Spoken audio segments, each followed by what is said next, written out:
নয়নিধি আমাদের বাড়িতে এসে কান্না করতে করতে দেখো চোখ মুখ অবস্থা। তার কারণ হচ্ছে আজকে হচ্ছে 21 দিন আমাদের বাড়ি এসছে নয়নিধি, আর কালকে চলে যাবে। এর জন্য আজকে প্যাকিং করতে করতে কান্না করেছে। দরজায় মানে খিল দিয়ে প্যাকিং করতেছে আর কান্না করতেছে। আমি ভাবতেছি মনে হয় শুয়ে আছে, শরীর ভালো না বলছে, পেট ব্যথা করতেছে।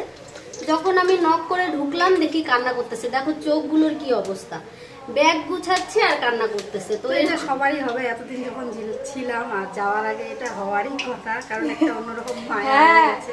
আবার তো আসবা, তার জন্য কান্না করবো। আর কান্না আমরা করেছে তো একই ফ্যামিলির লোক হয়ে গেছি, এনি টাইম আসতে পারবে। এখন হচ্ছে একটু দূরের জন্য সমস্যা হয়ে যায়, আমরা যেতে পারি না। আর আজকে হচ্ছে নয়নিধি মাংস রান্না করে আমাদেরকে খাওয়াবে।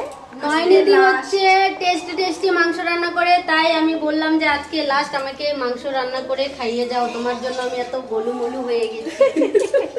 আর আমার হাড্ডিগুলো বের হয়ে গেছে দেখো। আমারও পেশি। থ্যাংক ইউ নয়নিধি রান্না করে করে আমাকে খাইয়ে এতটা। তোমরা বলো না যে তুমি এত মোটা হয়ে গেছো কি করে, নয়নিধির জন্য। তো চলো টাটা। আর এরকম পাগলি দিদি কার কার আছে সবাই একটু কমেন্ট করে জানাবে।